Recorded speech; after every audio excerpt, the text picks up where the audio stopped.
ओम शांति। 9 अगस्त 2025 बाबा का साकार मुरली। मीठे बच्चे, यह पुरुषोत्तम संगम युग कल्याणकारी युग है। इनमें ही पढ़ाई से तुम्हें श्री कृष्ण पुरी का मालिक बनना है। प्रश्न: बाप माताओं पर ज्ञान का कलश क्यों रखते हैं? कौन सी एक रिवाज भारत में ही चलती है? उत्तर: पवित्रता की राखी बांध सवित को पतित से पावन बनाने के लिए बाप माताओं पर ज्ञान का कलश रखते हैं। रक्षाबंधन का भी भारत में ही रिवाज है।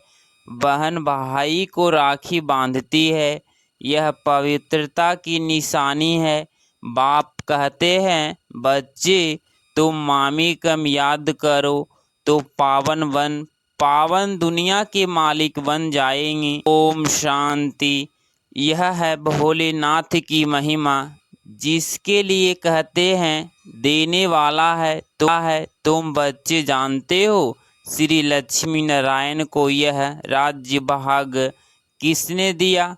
जरूर भगवान ने दिया होगा, क्योंकि स्वर्ग की स्थापना तो वही करते हैं। स्वर्ग की बादशाही भोलेनाथ ने जैसे लक्ष्मी नारायण को दी, वैसे ही श्री कृष्ण को दी।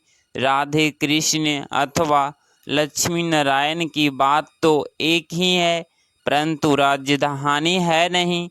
उन्हीं को सिवाय परम पिता परमात्मा के कोई राज्य दे नहीं सकते। उन्हीं का जन्म स्वर्ग में ही कहेंगे, यह तुम बच्चे ही जानते हो। बच्चे ही जन्माष्टमी पर समझाएंगे। श्री कृष्ण की जन्माष्टमी है तो राधे की भी होनी चाहिए, क्योंकि दोनों स्वर्ग के वासी थे। राधे कृष्ण ही स्वयंवर के बाद लक्ष्मी नारायण बनते हैं। मुख्य बात ही उन्हें को यह राज्य किसने दिया? यह राजयोग कब और किसने सिखाया? स्वर्ग में तो नहीं सिखाया होगा। सतयुग वह है ही उत्तम पुरुष, कलयुग के बाद होता है सतयुग। तो जरूर कलयुग अंत में राजयोग सीखे होंगे, जो फिर नए जन्म में रजाई प्राप्त की पुरानी दुनिया से नई पावन दुनिया बनती है। जरूर पतित पावन ही आया होगा। अब संगम युग पर कौन सा धर्म होता है, यह किसको पता नहीं। पुरानी दुनिया और नई दुनिया का यह है पुरुषोत्तम संगम युग। जो गाया हुआ है यह लक्ष्मी नारायण है, नई दुनिया के मालिक। इन्हों की आत्मा को आगे जन्म में परमपिता परमात्मा ने राजयोग सिखाया। जिस पुरुषार्थ की प्रलब्ध फिर से नए जन्म में मिलती है, इनका नाम ही है कल्याणकारी पुरुषोत्तम संगम युग। जरूर बहुतों जन्मों के अंत के जन्म में इन्हों को कोई ने राजयोग सिखाया होगा। कलयुग में है अनेक धर्म, सतयुग में था एक देवी देवता धर्म। संगम पर कौन सा धर्म है जिससे यह पुरुषार्थ कर राजयोग सीखे और सतयुग में प्रलब्ध भोगी समझा जाता है? संगम युग पर ब्रह्मा द्वारा ब्राह्मण ही पैदा हुए। चित्र में भी है ब्रह्मा द्वारा स्थापना है। उनका नाम अर्जुन नहीं, ब्रह्मा का जीवन चरित्र चाहिए ना। परंतु ब्रह्मा और ब्राह्मणों का वर्णन कहाँ भी है नहीं। यह बातें बाप ही बैठ समझाते हैं। सब बच्चे सुनेंगे, फिर बच्चे औरों को समझाएंगे। कथा सुनकर फिर औरों को बैठ सुनाते हैं। तुम भी सुनते हो फिर सुनाते हो। यह है पुरुषोत्तम संगम युग। लीप युग, एक्स्ट्रा युग, पुरुषोत्तम मास पड़ता है तो 13 मास हो जाते हैं। इस संगम युग के त्योहार ही हर वर्ष मनाते हैं। इस पुरुषोत्तम संगम युग का किसको पता नहीं है। इस संगम युग पर ही बाप आकर पवित्र बनाने की प्रतिज्ञा कराते हैं। पतित दुनिया से पावन दुनिया की स्थापना करते हैं। रक्षाबंधन का भी भारत में ही रिवाज है। बहन भाई को राखी बांधती है, परंतु वह कुमारी भी फिर अपवित्र बन जाती है। अभी बाप ने तुम माताओं पर ज्ञान का कलश रखा है। जो ब्रह्मा कुमार कुमारियाँ बैठ पवित्रता की प्रतिज्ञा कराने राखी बांधती है। बाप कहते हैं, मामी कम याद करो तो तुम पावन दुनिया के मालिक बन जाएंगी। बाकी कोई राखी आदि बांधने की दरकार नहीं है।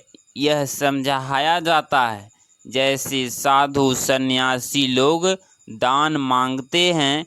कोई कहते हैं क्रोध का दान दो, कोई कहते हैं प्याज मत खाओ।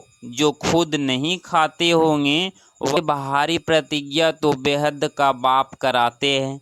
तुम पावन बनना चाहते हो तो पतित पावन बाप को याद करो। द्वापर से लेकर तुम पतित बनते आए हो। अब सारी दुनिया पावन चाहिए, वह तो बाप ही बना सकते हैं। सर्व का सतगति दाता कोई मनुष्य हो नहीं सकता। बाप ही पावन बनने की प्रतिज्ञा लेते हैं। भारत पावन स्वर्ग था ना, पतित पावन वह परम पिता परमात्मा ही है। श्री कृष्ण को पतित पावन नहीं कहेंगे, उनका तो जन्म होता है, उनके तो माँ बाप भी दिखाते हैं। एक शिव का ही अलौकिक जन्म है। वह खुद ही अपना परिचय देते हैं कि मैं साधारण तन में प्रवेश करता हूँ। शरीर का आधार जरूर लेना पड़े। मैं ज्ञान का सागर पतित पावन राजयोग सिखलाने वाला हूँ। बाप ही स्वर्ग का रचयिता है और नरक का विनाश कराते हैं। जब स्वर्ग था तो नरक नहीं, अभी पूरा गौरव नरक है। जब बिल्कुल तमो प्रधान नरक बनता है तब ही बाप आकर सतो प्रधान स्वर्ग बनाते हैं। 100% पतित है, 100% पावन बनाते हैं। पहला जन्म जरूर सतो प्रधान ही मिलेगा। बच्चों को विचार सागर मंथन कर भाषण करना है, समझाना, फिर हर एक का अलग अलग होगा। बाप भी आज एक बात कल फिर दूसरी बात समझाएंगे। एक जैसी समझानी तो हो न सके, सुने भी परंतु फिर एक्यूरेट सुना नहीं सकेंगे। फर्क जरूर पड़ता है। बाप जो सुनाते हैं तुंद है, पहले सुनाया था वह फिर आज सुनाते हैं। यह रिकॉर्ड भरा हुआ है। भगवान खुद कहते हैं, मैंने जो 5000 वर्ष पहले हूबहू अक्षर बाई अक्षर सुनाया है वही सुनाता हूँ। यह शूट किया हुआ है, ड्रामा है, इसमें फर्क जरा भी नहीं पड़ सकता। इतनी छोटी आत्मा में रिकॉर्ड भरा हुआ है। अब श्री कृष्ण जन्म 8वीं कब हुई थी यह भी बच्चे समझते हैं। आज से 5000 वर्ष से कुछ दिन कम कहेंगे, क्योंकि अभी पढ़ रहे हैं। नई दुनिया की स्थापना हो रही है। बच्चों, तुम जानते हो श्री कृष्ण की आत्मा ने 84 का चक्र फिर श्री कृष्ण ने नाम रूप में आ रही है। चित्र में दिखाया है, पुरानी दुनिया को लात मार रहे हैं, नई दुनिया हाथ में है। अभी पढ़ रहे हैं, इसीलिए कहा जाता है श्री कृष्ण आ रहे हैं। जरूर बाप बहुत जन्मों के अंत में ही पढ़ाएंगे।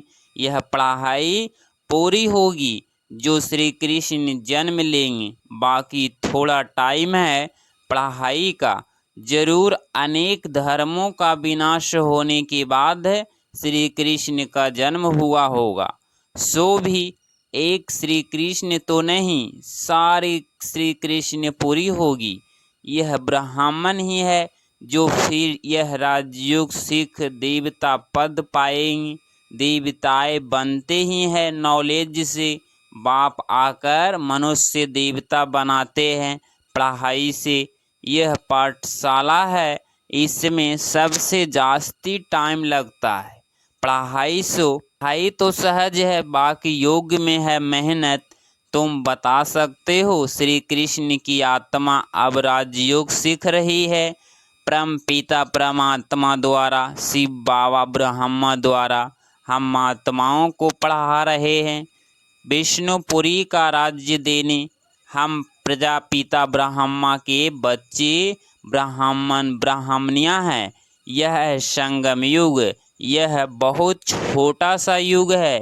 चोटी सबसे छोटी होती है ना, फिर उनसे बड़ा मुख, उनसे बड़ी बाहें, उनसे बड़ा पेट, उनसे बड़ी टांगें विराट रूप दिखाते हैं, परंतु उसकी समझानी कोई नहीं देती। तुम बच्चों को यह 84 जन्मों के चक्र का राज्य समझाना है। शिव जयंती के बाद है श्री कृष्ण जयंती।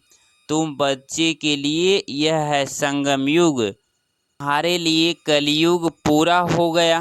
बाप कहते हैं मीठे बच्चे, अब मैं आया हूँ तुमको सुख धाम शांति धाम ले जाने के लिए। तुम सुख धाम के रहवासी थे, फिर दुख धाम में आए। पुकारते हो बाबा आओ। इस पुरानी दुनिया में तुम्हारे दुनिया तो नहीं है। अभी तुम क्या कर रहे हो? योग बल से अपनी दुनिया स्थापन कर रहे हो।